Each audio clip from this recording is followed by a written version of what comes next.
Hola, gracias por sumarte al podcast Territorios Indígenas y Turismo. Pensemos juntos y juntas y construyamos en colectivo nuevos aportes para el empoderamiento indígena en América Latina y el Caribe.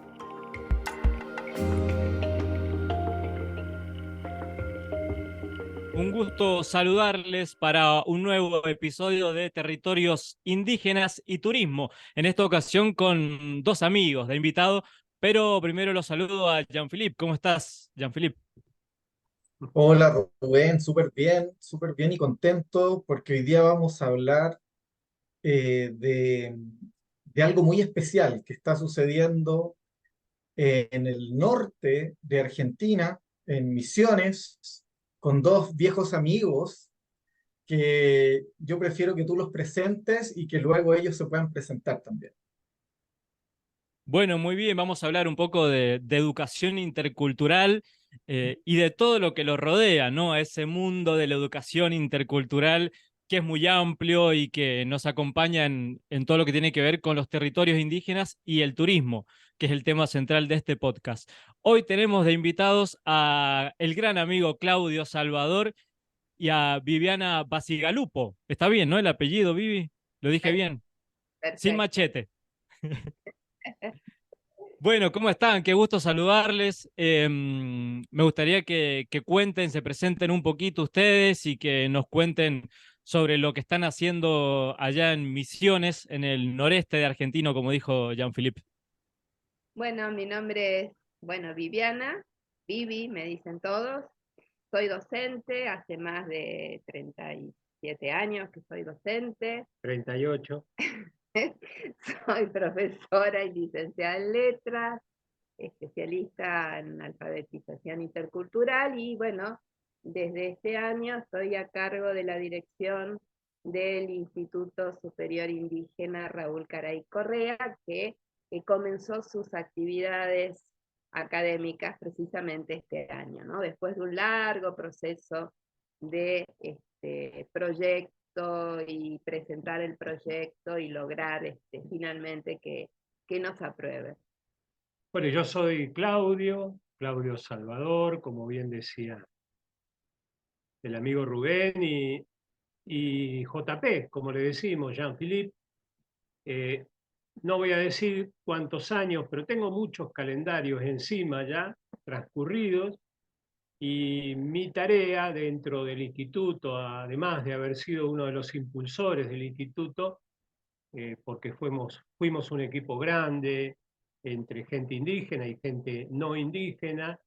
Mi tarea actualmente es como docente, justamente en una asignatura nueva de creación, que es la introducción al turismo comunitario indígena o al turismo indígena de base comunitaria, para poner un poco en claro algunos conceptos. Esa es mi tarea y estamos iniciando de manera muy prudente todavía un área de investigación, extensión y diálogo de saberes que lleva el nombre de Adolfo Pérez Esquivel, un espacio intercultural. Esa es mi tarea dentro del Instituto Superior Indígena Raúl Caray Correa. Oye, muchas gracias por presentarse. Yo no me aguanto, ¿ah? Yo ya quiero comenzar a conversar sobre la temática. Eh, Decir que, bueno, ustedes viven allá cerquita de las cataratas de Iguazú, ¿no es cierto?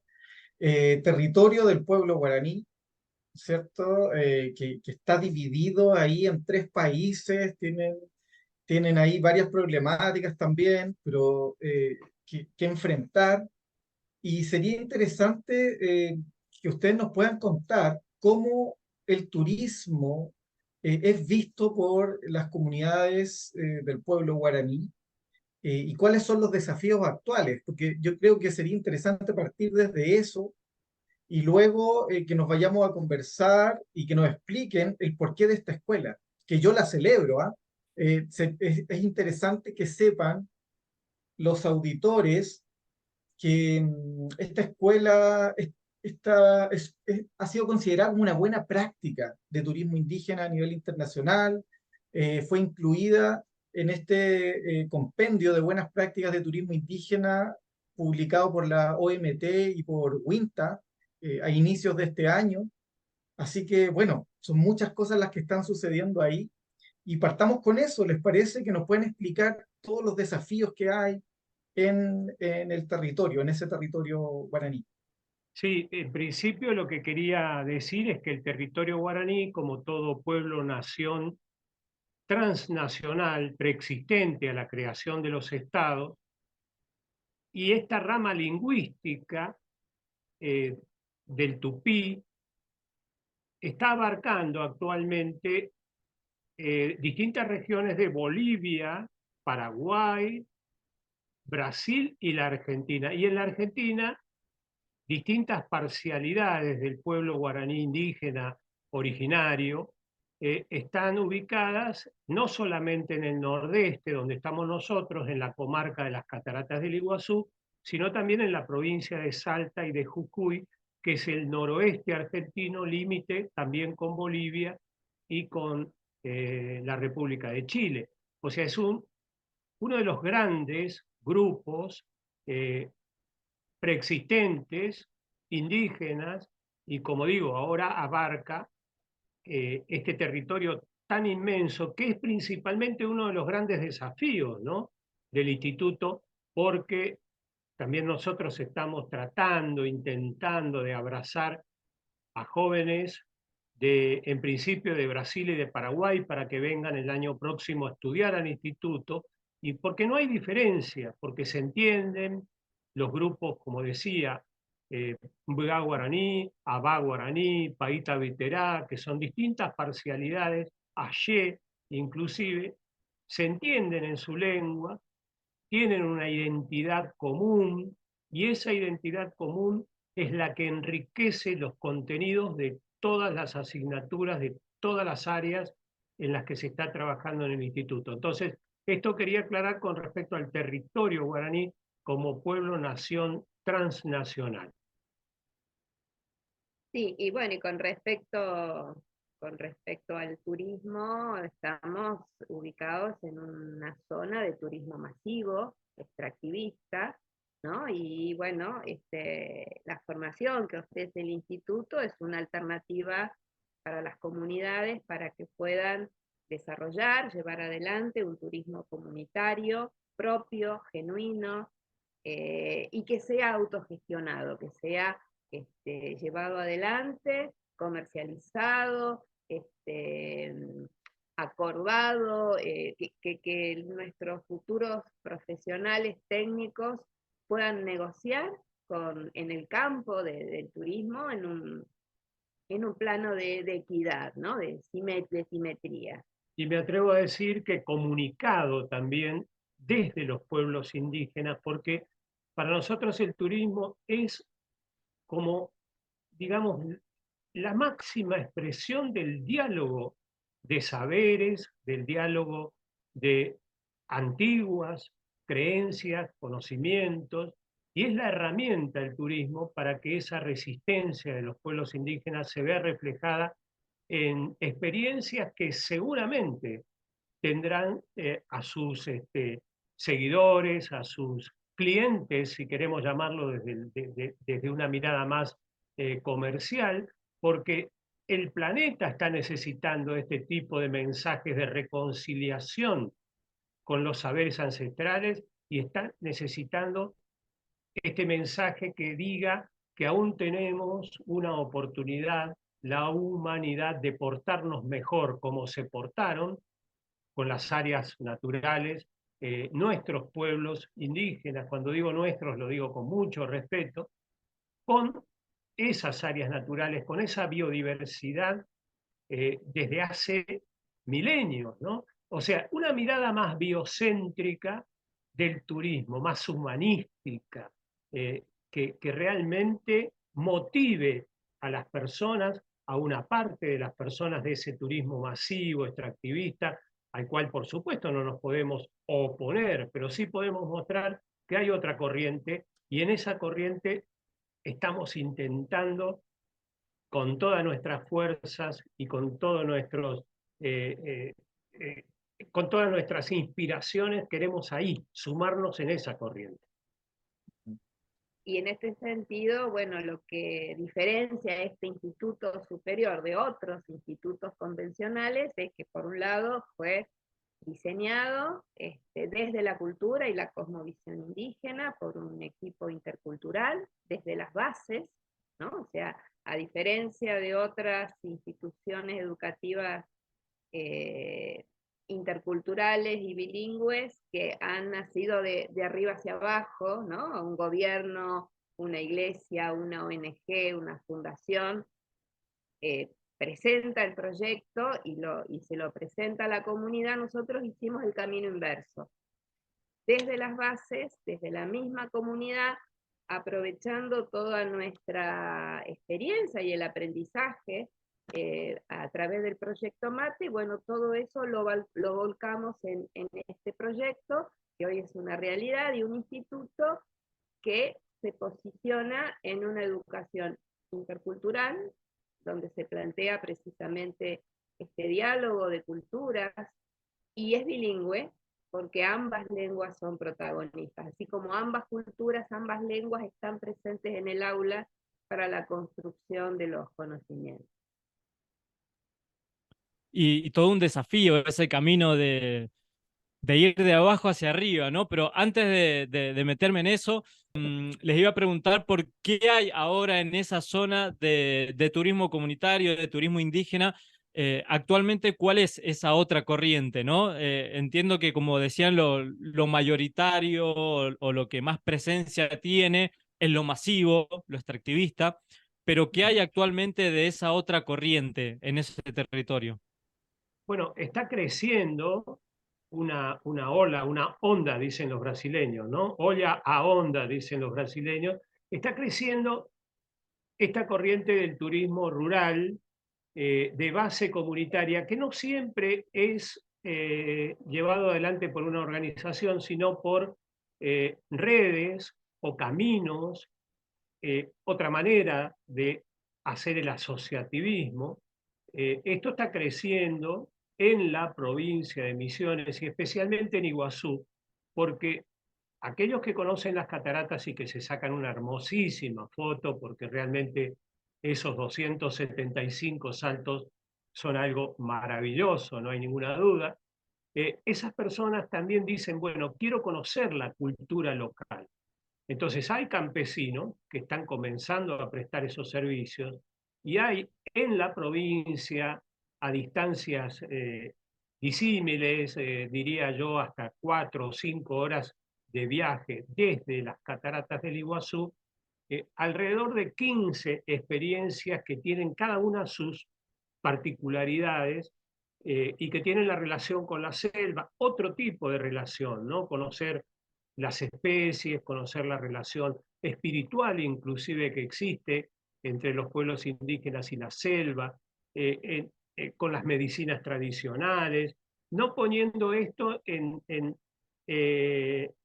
categoría de comercializable, pero sí explicando a la gente cómo ellos han convivido con la selva desde hace tantos años. 15 experiencias, de las cuales nosotros tenemos varios de nuestros antiguos alumnos y alumnas involucrados en esas experiencias, y otras no, otras han nacido, digamos, siguiendo el ejemplo de Uiriapú, que es la pionera del turismo comunitario indígena en Misiones, y bueno, la verdad que ha sido para nosotros muy gratificante, ¿no? Esa siembra y esta cosecha que estamos teniendo actualmente. ¿Sabes qué? Yo te quiero hacer ahí una acotación, Claudio, porque tú mencionas justamente el turismo rural y toda esta diferencia que nosotros lo hemos tocado, ¿ah? Hemos conversado en los otros episodios de este podcast, que claro que hay una tremenda diferencia. Se trabaja muchísimo y se habla en la mayoría de Argentina, en gran parte del territorio, de turismo rural comunitario. Y justamente la raíz del turismo rural, como y hago nuevamente hincapié, que lo hemos dicho en otros episodios, que la raíz del turismo rural viene de Europa, de la ruralidad europea, en donde, claro, todos son campesinos, el campesinado. Pero la ruralidad en América Latina y el Caribe es una ruralidad indígena en su mayoría. Entonces, ustedes están haciendo tremendo trabajo y también remando un poco contra la corriente respecto a los programas de desarrollo turístico ligado a la ruralidad, a toda la ruralidad, a las zonas rurales, digámoslo así, de Argentina, en donde se sigue hablando, y vuelvo a repetir, de turismo rural comunitario. Yo creo que uno de los pocos países que aún queda eso, ¿ah? Porque en Perú también hablaba de turismo rural comunitario y ya cambiaron su programa a turismo comunitario. Yo diría que es el único país que queda con eso. Entonces, ustedes han estado trabajando justamente para hacer esa división. Imagínense que en los últimos 2 años en Colombia ya se hizo la división. Antes se hablaba solo de turismo comunitario. Hoy en día se habla de turismo indígena y turismo comunitario y se separó. En Chile todavía se habla de turismo rural, ¿ah? También por un programa de subvención de una agencia de gobierno que se llama INDAP. Entonces ellos tienen un programa que tienen mucho dinero, entonces reparten eso, pero el 80% de los beneficiarios son indígenas. Entonces ahí hay una discordancia. Pero en Chile es turismo rural y turismo indígena. De hecho, no existe el turismo comunitario en Chile. Bueno, y así, cada país es diferente. Entonces yo los quiero felicitar realmente por el tremendo trabajo que están haciendo ahí. Y creo que hay muchos desafíos y muchas oportunidades también para el pueblo guaraní. Por ejemplo, crear en el futuro próximo una ruta de turismo indígena guaraní, una ruta transfronteriza, en donde se elimine la frontera y es el territorio indígena guaraní que se muestra al mundo. Creo que eso sería muy bonito y creo que se va a lograr porque ustedes están haciendo esfuerzos también para poder incorporar y que incorporar dentro de todo este ejercicio académico que están realizando a personas guaraní que viven en otros países. Eso yo creo que va a rendir frutos en el mediano plazo, creo que en el largo, yo creo que en el mediano. Soy bien optimista al respecto. A mí me gustaría agregar que nosotros nos apoderamos de estos términos, comunitario, indígena, también para ir buscando una identidad de proyecto, una identidad propia, algo que nunca existió, como yo decía, es de creación, porque eh, vamos construyendo esta modalidad comunitaria con los propios estudiantes. Tenemos un grupo de estudiantes que verdaderamente son líderes, lideresas, lo están demostrando poco a poco. No nos olvidemos que dentro de la educación intercultural bilingüe en la Argentina, este es el primer instituto terciario, no existía otro, no hay profesionales indígenas surgidos de las universidades públicas ni de las universidades privadas, muy poquititos, me alcanzan los dedos de mi mano para contar algún profesor de educación física, un profesor de lengua, algún pedagogo, algún maestro, pero no hay de un instituto intercultural y bilingüe, como decía Viviana, donde la lengua madre del instituto, la lengua en la cual se piensa este turismo, es la lengua indígena. Tenemos que pensarla desde esa lengua para luego, evidentemente, interpretarla en español y en todos los idiomas que nuestros futuros profesionales, los primeros que van a surgir, puedan manejarse realmente con mucha fortaleza identitaria, porque hay que interactuar con un mercado que a veces es muy difícil y hay que disputar desde el punto de vista obviamente no violento, hay que disputar ese pedacito de mercado que se puede manejar, que se puede controlar y que puede significar mejorar la calidad de vida, las condiciones de vida de las comunidades. Y por eso nos apoderamos, y estoy totalmente de acuerdo con vos, Jean-Philippe, nos apoderamos de estos conceptos, de estos nombres comunitario, indígena, para ir buscando el mejor camino posible, con total humildad, con total desprendimiento y con total, a ver, con un sentido de permanente de construir conocimientos de manera equitativa, ¿no? Para no utilizar palabras mucho más complicadas que esta, ¿no? En equidad de condiciones con los alumnos. No es fácil, porque nuestra cultura suele ser predominante, marcar supremacías, creemos que tenemos la respuesta de todo, y no es así. Tenemos que buscar esas otras respuestas, y eso se puede traducir también en un mensaje turístico, sin lugar a dudas. Ujú. Muchas gracias, Claudio. Disculpa, Rubén, ¿eh? Que le tengo que preguntar a Vivi esto. Dale, Vivi, dale. yo sé que tú eres una profesional que lleva muchos años trabajando el tema de la interculturalidad.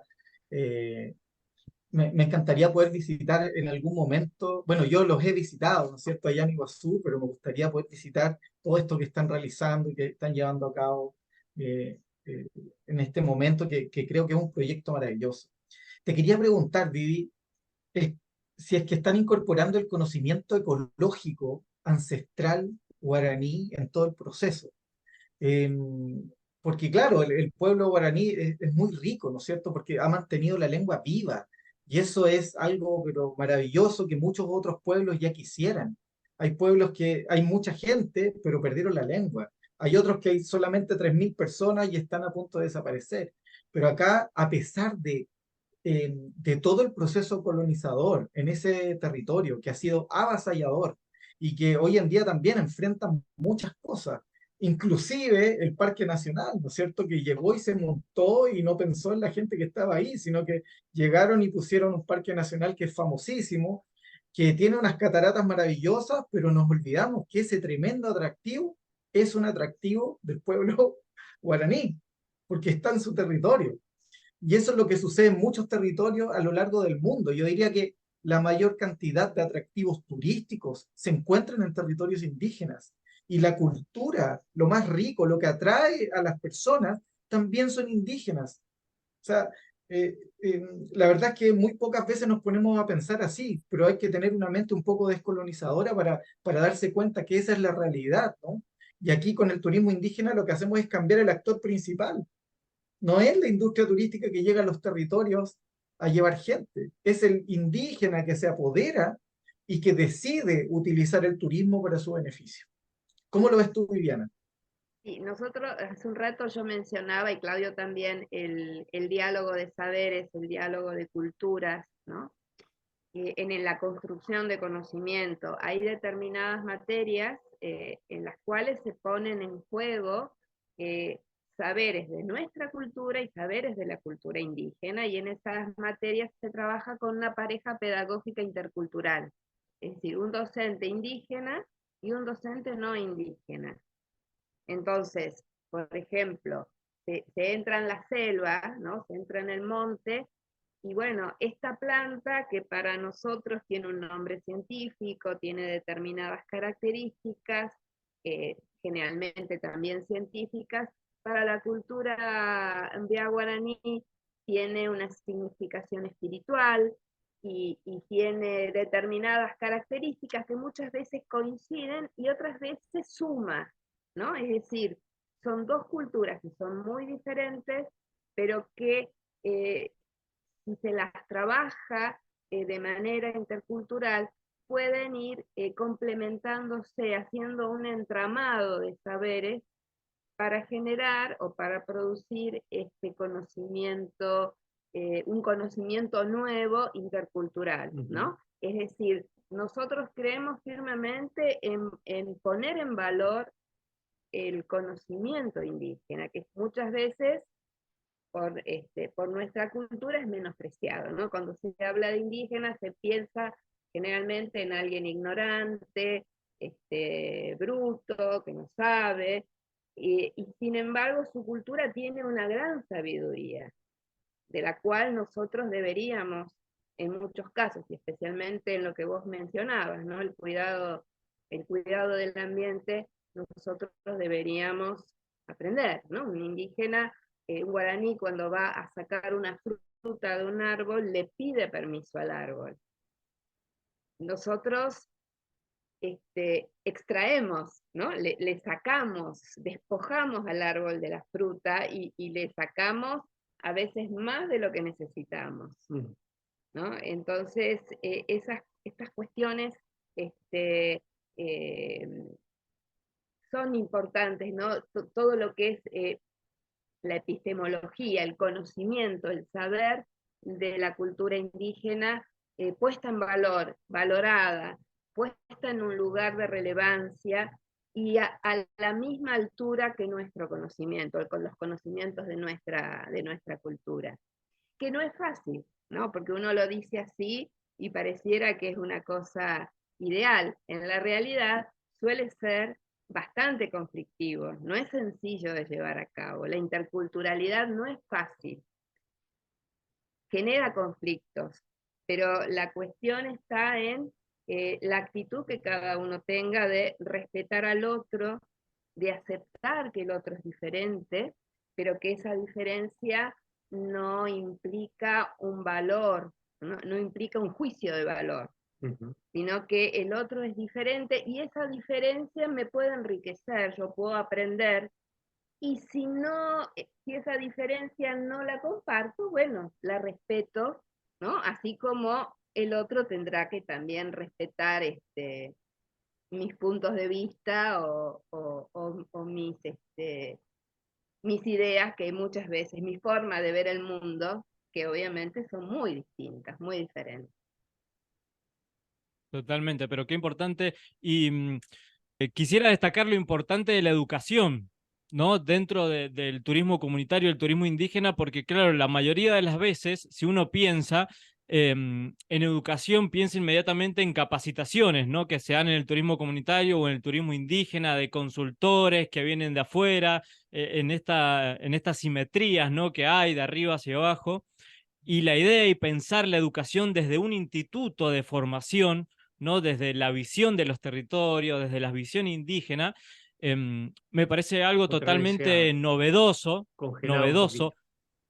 arriesgado también, y bueno, y es todo un desafío y quiero destacar, ¿no? Esa parte del instituto.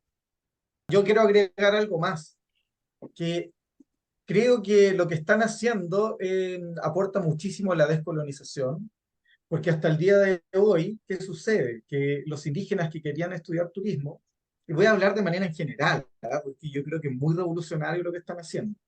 Si un indígena quiere estudiar turismo, tiene que ir a estudiar desde un punto de vista y una mirada muy colonizadora, es la industria, ¿no? Que también hay que conocerla, porque es una industria no indígena, y que los indígenas se acercan para utilizarla en su beneficio, en el fondo. Pero aquí tienen la posibilidad justamente de ir a estudiar desde su perspectiva, una perspectiva diferente. Eso creo que es descolonización, es descolonizar la academia en turismo indígena, en turismo, bueno, para hacerlo más general. Y creo que es muy potente. Realmente yo los aplaudo, ¿ah? Yo ya he hablado con ustedes hace tiempo, pero creo que Sí. los aplaudo porque es muy, además hay que tener muchas agallas para poder lograrlo. Y además, voy a agregar, antes de pasarles la palabra, que, y esto lo nombró Claudio en un inicio, el tema de la reconciliación. Yo creo aquí, a través de la actividad turística, y uno puede lograr reconciliación, el conocerse. Hay mucho, a ver, los pueblos indígenas en la mayoría de los países no son reconocidos. Eh, Hay una mirada negativa y es principalmente porque no se les conoce. Y con el turismo se activa un proceso de reconciliación, absolutamente. Yo soy un convencido de eso. Eso lo está trabajando de manera muy fuerte Canadá, ITAC, ¿ah? La Asociación Canadiense de Turismo Indígena lo trabaja muy fuerte y hace énfasis en eso, en reconciliarse entre el indígena y el no indígena, conocer realmente cuál es la verdadera historia de los territorios para poder entenderlo. Y una persona que no es indígena y que no es indigenista, porque aquí todos somos indigenistas los que estamos conversando en este momento, Si tú no tienes esa mirada y no eres capaz de ponerte en el lugar del otro, difícilmente vas a entender la pena, que es lo terrible que es que te despojen de tu territorio, de tu cultura, de tu lengua. Eso es algo terrible. Entonces, pero si Mm. tú no lo conoces, porque o sabes simplemente sobre los pueblos indígenas, eh, o te quedaste con lo que te enseñaron en el colegio, que hablaban en pasado, o lo que te muestran las noticias, eso no es nada, eso es una mirada errónea. Ah, bueno, les paso la palabra para que nos puedan comentar cuál es su visión al respecto. Y yo Sí, tenía una pregunta, después de esta larga reflexión por parte nuestra, sumarle una pregunta, que es cómo fueron los inicios, cómo se les ocurrió, cómo llegó la idea de hacer este instituto, ¿no? Creo que también es algo que hemos hablado bastante en general del instituto, pero creo que nunca les he preguntado de cómo nació, ¿no? Y de dónde surgió, cómo fueron esos inicios, ¿no? Como para sumarle a la reflexión. bueno, un poco en relación a lo que planteaba Jean-Philippe, nosotros cuando nos planteamos los objetivos del instituto, además de, bueno, de que formar profesionales que sean innovadores, con excelencia académica, ¿no? Todo lo que se suele habitualmente plantear como objetivos, nos planteamos que nuestros futuros técnicos de turismo comunitario sean agentes de cambio dentro de su comunidad, pero también fuera de la comunidad. Específicamente en el campo turístico, pero en la sociedad en general, ¿no? Porque hay una mirada racista hacia el indígena, ¿no? Ya sea de menosprecio, ¿no? Como decía hoy, el indígena como sinónimo de ignorante o salvaje, o una mirada paternalista o maternalista romantizada, donde ellos tienen el alma pura, son buenos, no tienen maldad, y son personas como cualquier otra, Claro. con sus grandezas y sus miserias como tenemos todos, ¿no? Entonces me parece que también lo del conocimiento que vos planteabas pasa por ahí, ¿no? Sí. Pasa por entender que nadie es perfecto, que ninguna cultura es mejor ni superior a otra, sino que simplemente son diferentes. Una de las caras más tristes, tal vez, de las colonialidades a las que hemos sido sometidos, los pueblos de la Abya Yala, es justamente el racismo epistémico, el epistemicidio. Eh, es como que cuando llegaron los colonizadores aquí no existía nada, no había conocimientos, no había cultura, no había arquitectura, no había astrología, no había nada, ¿no?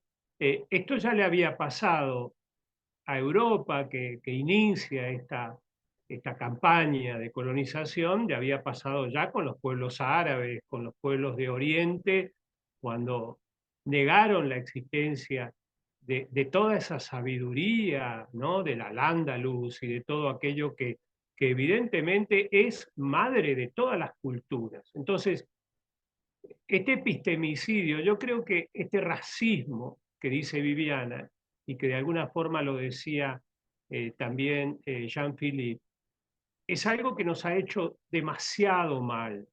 Tenemos que reconstruir, ¿no? Tenemos que comenzar con esta convicción decolonial, ¿no? Yo no sé si descolonizadora, porque ese sí sería una gran utopía, ¿por qué no? La descolonización que tal vez nos lleve otros 500 años, ¿no? Pero sí tener bien en claro que existen racismos desde el punto de vista epistemológico, que existen racismos desde el punto de vista religioso, espirituales, racismos sexistas y muchos otros racismos que vinieron en el gran paquete de las colonialidades a las que fuimos sometidos. Pero bueno, este es un tema realmente muy interesante, lo estamos trabajando en el área de investigación del espacio intercultural Adolfo Pérez Esquivel, y por ahí iniciarme yo un poquito con lo que nos preguntaba Rubén, Fíjate vos que todo nace en Canadá, Rubén. JP, justo se estaba hablando de Canadá, ¿no? Yo acá tengo un recuerdo, una semilla, y tengo también las semillas de nuestra selva paranaense en mi cuello, hecha por los MBA. Nosotros comenzamos conociendo experiencias de Canadá en el año 2005.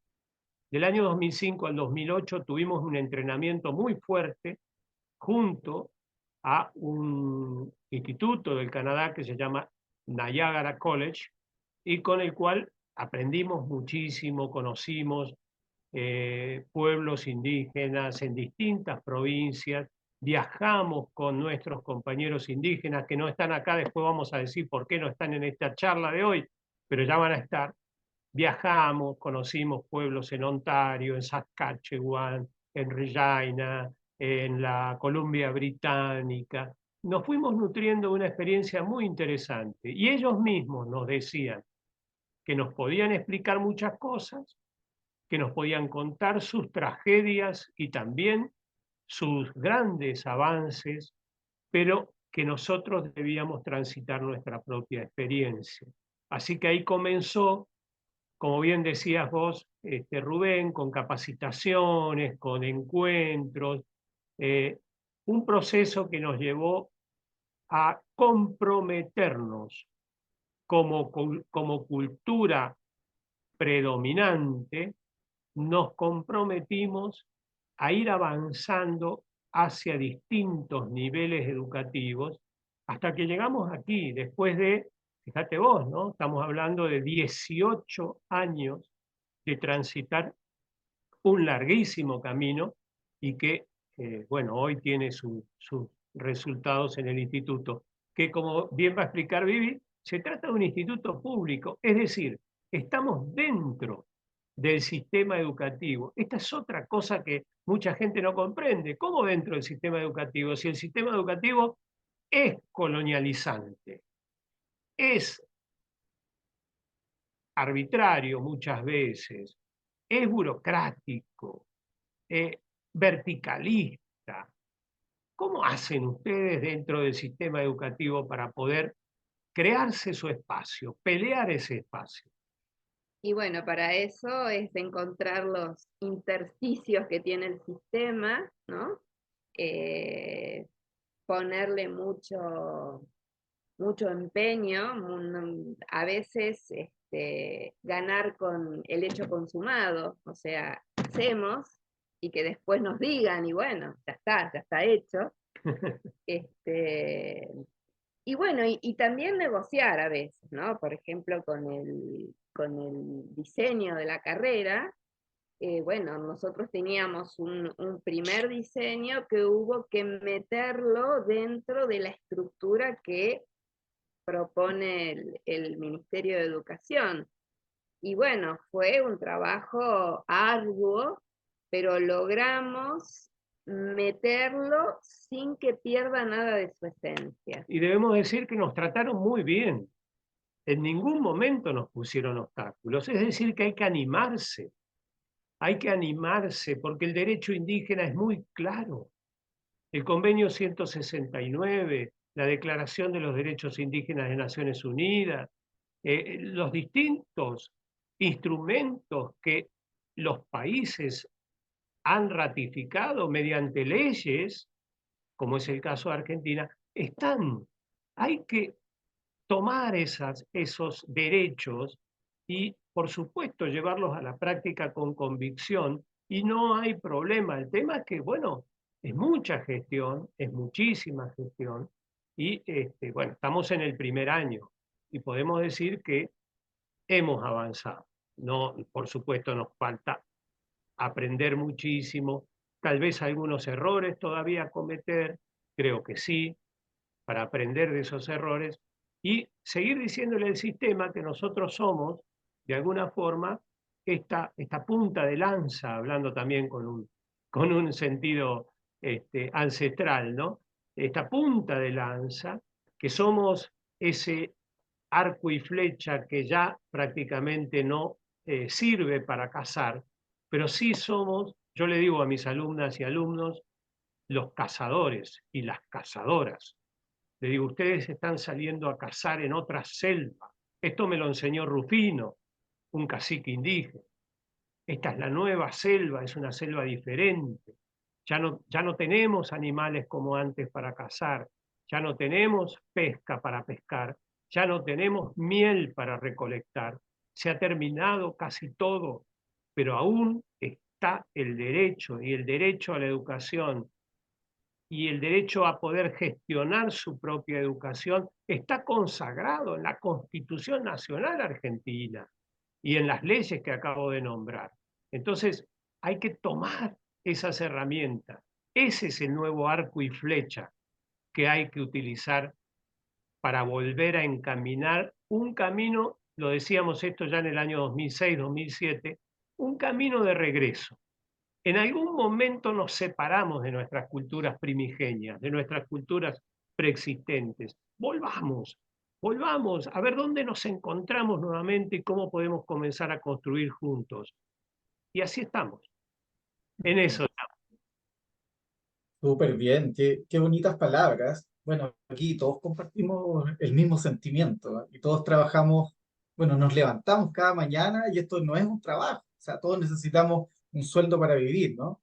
Pero es mucho más que eso, es una pasión y yo creo que la pasión que ustedes tienen es lo que les permitió poder lograr montar todo esto, porque ya me imagino la cantidad de papeles, un papeleo, pero terrible. eh, y les quiero hacer una pregunta, yo sé cuál es la respuesta, imagino la respuesta, pero hay otros auditores de otros países en donde la educación es distinta, ¿ya? Es distinto el tema de educación. Eh, ¿Este instituto es gratuito o los alumnos tienen que pagar? ¿Hay subvención? ¿Cómo funciona? Bueno, el instituto depende del Ministerio de Educación de la provincia, es gratuito, es público, ¿no? Eh, los sueldos los paga la provincia. Bueno, cuando se crea el instituto nos dieron la resolución y nada más, ni siquiera una caja de había que ir allí, desde la caja de tiza hasta la impresora, un armario, un fichero. Bueno, todo eso fue a través de conseguir donaciones con fundaciones, bueno, y fue de empezar a gestionar, ¿no? Empezar a gestionar. Los alumnos no pagan. Es cierto que se trata de una población vulnerable, como tantas otras poblaciones vulnerables. Es cierto también que la mayoría son padres o son madres. Yo diría que prácticamente el 90%, si no todos. No, todos no, pero el 90%. Algunos vienen de 300, 400 kilómetros de distancia, quedan toda la semana viviendo en la comunidad Uriapú, donde está la sede. Uriapú quiere decir sonido del agua, es el antiguo ancestral nombre de las cataratas, Uriapú. Y viven en la comunidad, por lo tanto es necesaria una asistencia alimentaria, es necesario un seguimiento mucho más personalizado. Ellos responden a las reglas que ha puesto el Burubichá, que sería el cacique de la comunidad, y la propia comunidad. Estamos tratando inclusive de darle forma a un sistema de reciprocidad para que ellos puedan colaborar con las tareas comunitarias, los alumnos en los horarios en los que no tienen clase. Algunos de esos alumnos ya están trabajando en el emprendimiento turístico, fundamentalmente de la comunidad anfitriona, que es Uriapú. Entonces ya se están generando algunos ingresos. Hay becas que reciben del Estado Nacional, que espero que las sigan recibiendo, no todos, porque también tienen dificultades para gestionar. O sea, hay muchas gestiones, como decía hoy, que tenemos que ir enfrentando, resolviendo. ¿Mm? Hasta la asistencia odontológica. Fíjense ustedes que, bueno, sabemos que la asistencia odontológica tiene un costo muy importante, ni hablar, en algunos países es inaccesible para la gente que no tiene una billetera más o menos abultada. Y bueno, ahora por ejemplo conseguimos odontólogos de Brasil, cruzan la frontera nuestros alumnos para recibir asistencia odontológica gratuita por parte de odontólogos que han conocido el proyecto y que los están atendiendo. Y bueno, les pagamos el pasaje para que vayan hasta allá, porque el pasaje es bastante caro también, pero son viajes cortos y ellos hoy están re felices con su dentadura arreglada, obviamente la salud dental marca un poco la satisfacción de todo el organismo, así que la sonrisa, ¿no? Así que digo esto como ejemplo de tantas otras cosas, estas donaciones que dice Viviana que nos permiten seguir adelante, que son pequeñas, grandes cosas. Hemos iniciado una biblioteca que lleva el nombre de la abuelita que murió el año pasado, que ustedes ya la han escuchado nombrar muchas veces, Yachucá Ubapotú, la abuela Clemencia.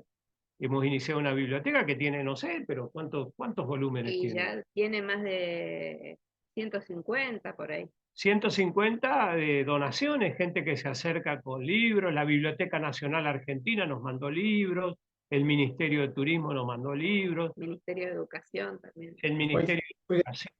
O sea, así perdón, por acá les voy a enviar una copia del primer código de ética de turismo indígena que se hizo a nivel mundial en la región de Tarapacá, en Chile, para que lo que tengan y quizás por ahí puedan sacar ideas para hacer algo ya, para que lo consulten.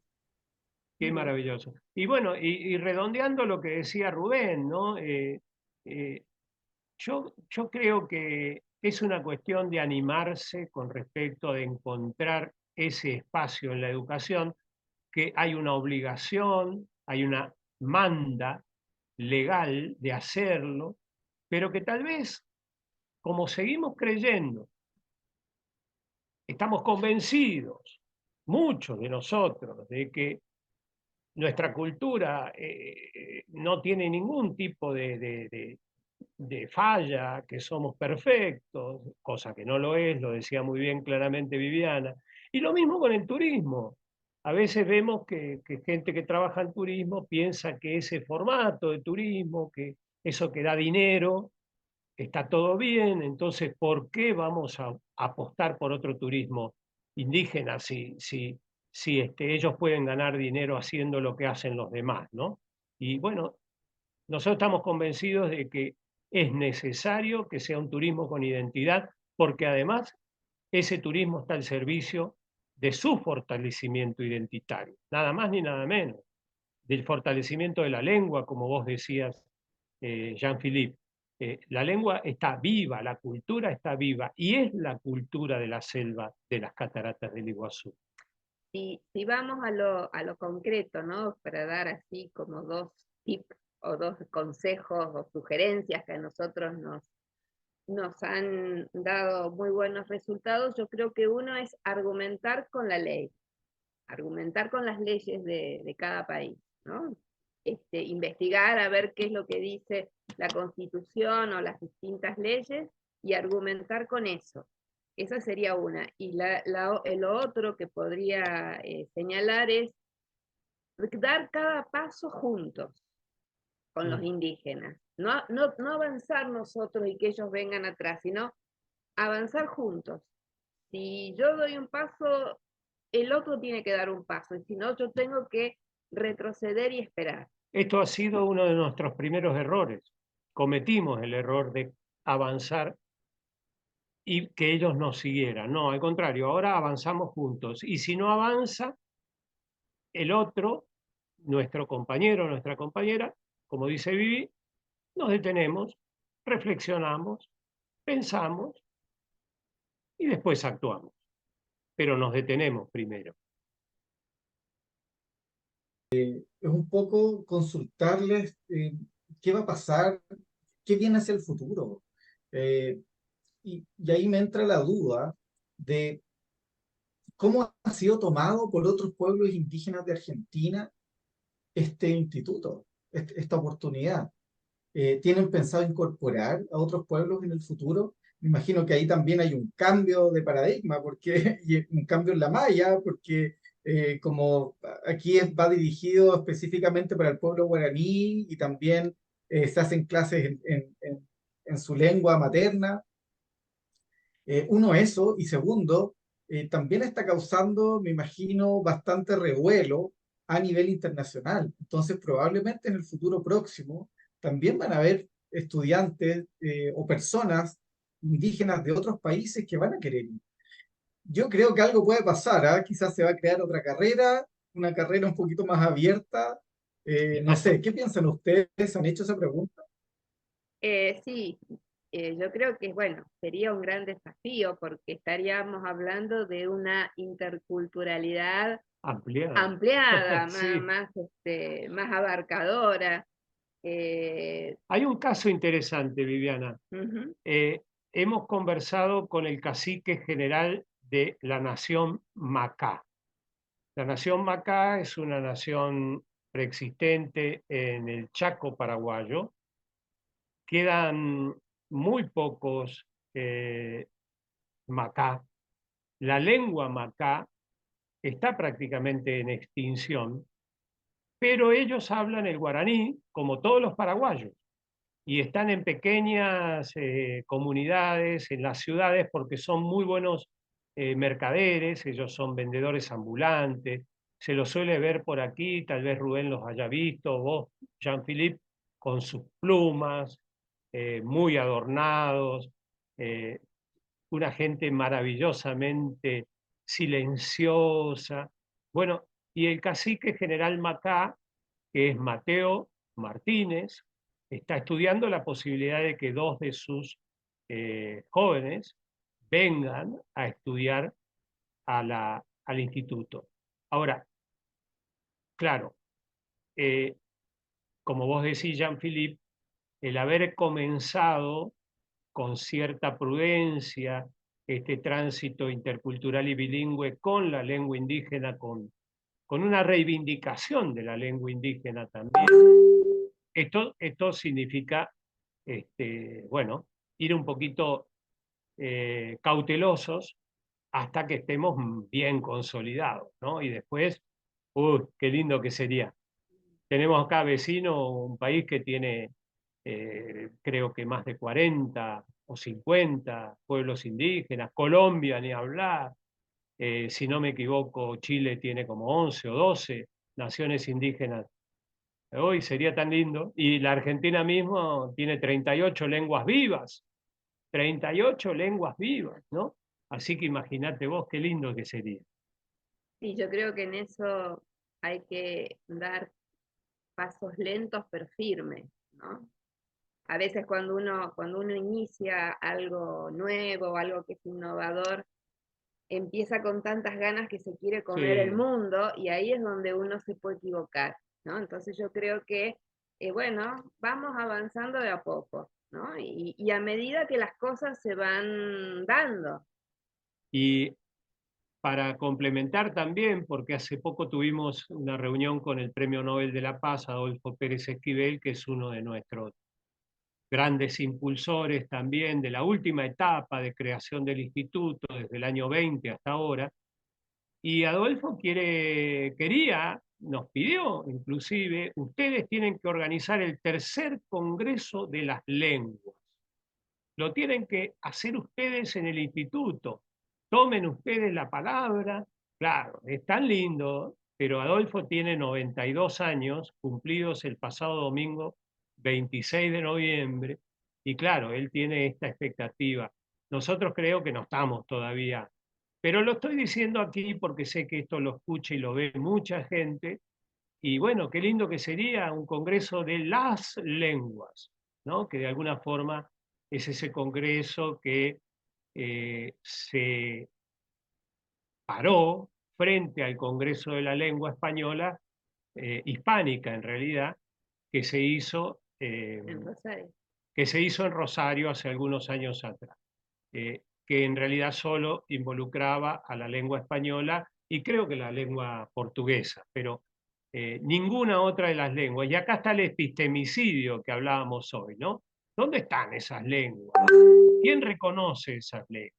Bueno, Paraguay reconoce como lengua oficial el guaraní, Bolivia reconoce alguna de sus lenguas con estatus constitucional, el aymara, el quechua, y nosotros tenemos que empezar a darle el valor que corresponde a las lenguas. Bueno, pero me estoy yendo del turismo para otro lado. Muchísimas gracias, Vivi, Claudio, por su tiempo y también por todo lo que están haciendo. Ya saben, creo que se lo hemos dicho en diferentes oportunidades, Jean-Philippe por su parte, yo por mi lado, pero bueno, nunca está de más públicamente y también para que lo escuchen quienes escuchen justamente este podcast, un poco agradecerles por lo que están haciendo, porque creo que para quienes queremos otro turismo y trabajamos por otro turismo, lo que están haciendo ustedes con el instituto es muy importante y no es un grano de arena, es mucho más que eso, creo. Así que bueno, gracias por lo que están haciendo, por su tiempo y bueno, un poco creo que está hecha la invitación para las personas que nos están escuchando desde otros países a animarse, ¿no? Un poco a ir por este camino de la educación intercultural. Seguramente nos estarán escuchando dirigentes también de otros países, así que me parece que ya con la conversación está hecha esa invitación. Así que Vivi, Claudio, muchísimas gracias y nos encontraremos por ahí. Nos encontraremos. Sí. Yo quiero dejarle el cierre a Viviana, pero quiero decirle también a todos los que nos escuchan y nos ven que nos mostramos muy seguros en lo que decimos, pero que en realidad necesitamos de todas y de todos, que esta fortaleza no es nuestra fortaleza, es la fortaleza del conjunto, es la fortaleza del colectivo, es la fortaleza de la reciprocidad, de la complementariedad. Eh, Tenemos que mostrarnos así de seguros porque estamos dentro de un sistema que no comprende totalmente todavía este derecho de la educación indígena como autogestión, como fortalecimiento de la identidad. Y también que hoy hablamos nosotros, pero que queremos comprometerlos a ustedes, Jean-Philippe, Rubén, porque ahora los chicos están, los estudiantes están con los exámenes y los directivos indígenas no están acá, que también hay directivos indígenas que podrían estar acá con nosotros, que en el próximo podcast, tal vez para principios del próximo año, puedan estar nuestros alumnos y puedan ellos mismos decirles cómo están viviendo esta etapa de sus vidas. Tenemos alumnos hasta de más de 40 años, no son niños, para nosotros son todos chicos, ¿no? Los chicos, como decimos en la Argentina, pero hay alumnos desde los 18, 20 hasta más de 40, así que estamos muy contentos y gracias a ustedes por este espacio. Bueno, Bueno, y sí, decirle a, sí, Vivi, decirle a adelante. la audiencia que tenemos una página en Facebook, Instituto Superior Indígena Raúl Caray Correa, nos pueden buscar y bueno, ahí pueden ver, compartimos actividades, fotos, bueno, todo lo que hace a la vida del instituto. Y por otro lado, hablar muy cortito acerca de un tema que hoy no lo tocamos, que es el tema de la espiritualidad, y que tiene que ver con esto que Claudio recién hacía referencia, ¿no? Nosotros creemos que la espiritualidad indígena es algo que debemos cuidar, debemos preservar, debemos fortalecer, porque la espiritualidad es lo que nos hace fuertes, lo que nos hace seguir avanzando. Y bueno, y agradecerles a ustedes, mandarles un abrazo muy, muy grande y ojalá nos encontremos pronto en el camino. Yo también les envío un abrazo grande a la distancia. Siempre vamos a seguir en contacto, ¿ah? Hay muchas cosas por hacer aún.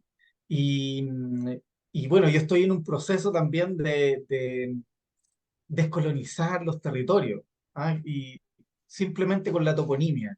Así que muchos saludos a toda la gente de ese territorio, y de ahora en adelante voy a llamar las cataratas de Iriapú, ¿ah? Reconociendo y descolonizando los nombres. Así como en Chile ahora a la ciudad que le llaman Villarrica le digo Mayolafken, que es el verdadero nombre en Mapuzugún, acá le diremos cataratas de Iriapú.